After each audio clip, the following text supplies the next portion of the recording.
भारत के संविधान को उधार का थैला क्यों कहा जाता है? Why is the Constitution of India called a bag of credit? क्योंकि हमारे देश के संविधान को और भी बेहतर बनाने के लिए डॉक्टर भीमराव अंबेडकर जी के द्वारा विभिन्न राष्ट्रों से कुछ अच्छी विशेषताएं ली गई थीं। इसलिए भारत को संविधान का उधार का थैला कहा जाता है।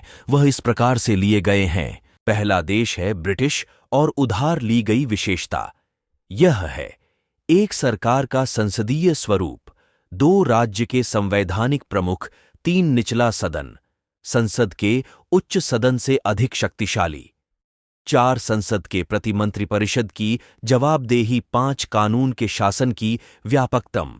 दूसरा देश है अमेरिका और उधार ली गई विशेषता यह है 1 प्रस्तावना, 2 मौलिक अधिकार, 3 उपराष्ट्रपति के कार्य, 4 संविधान में संशोधन, 5 सर्वोच्च न्यायालय की प्रकृति और भूमिकाएं, 6 न्यायिक प्रणाली की स्वतंत्रता।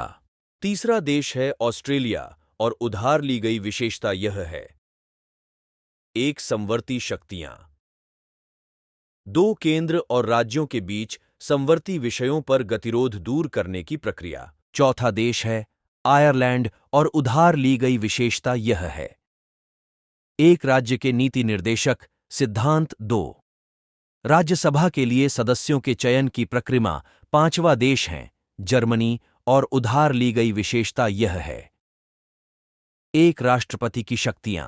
6ठा देश है कनाडा और उधार ली गई विशेषता यह है 1 मजबूत देश के प्रावधान, 2 भारत संघ, 3 अवशिष्ट शक्तियों का निहित होना। 7वां देश है दक्षिण अफ्रीका और उधार ली गई विशेषता यह है 1 संसद में 2/3 बहुमत से संशोधनों को लागू करने की प्रक्रिया।